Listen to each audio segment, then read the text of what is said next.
Bang Giban tanggapan Ron tentang kelangkaan minyak saatnya dan tentang harga yang diperbelah di atas harga hek.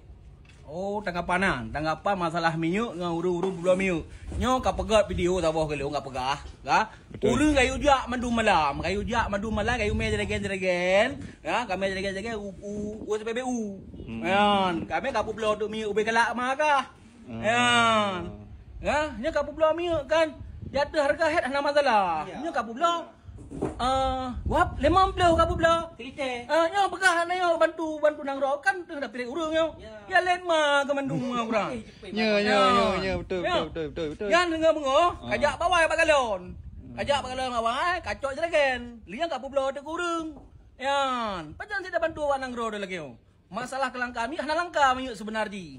Mungkin pengurangan karena panikan urung gara-gara yang merekam buah minyak 2 hite, buah punau. Buah merekam buah minyak 3 hite dengar, buah punau. Itu yang hoja, hana mau hoja. Ya, betul. Yang urung-urung yang cok kesempatan kan, yang cocok kesempatan berbelah minyak, tinggal bawa ilom je.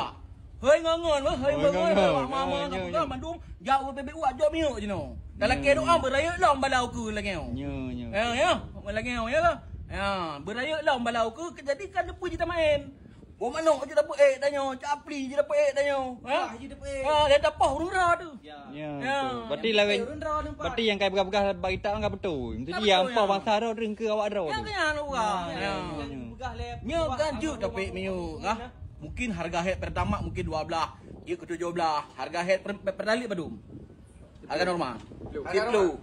Bisalah 15. Lek sampai 50 hai bui hai. Oh, mana kawan dah. Lek sampai 50 puluh bangsa tu. Pajang mereka. Tengok berbalalo. Min lek doa sama ya Allah Tuhanku benar balalo mun dayo. Beje beri mekat mahal hai kurang. Cekak tak kurang dayo apa? Kaju nak mendung. Gak.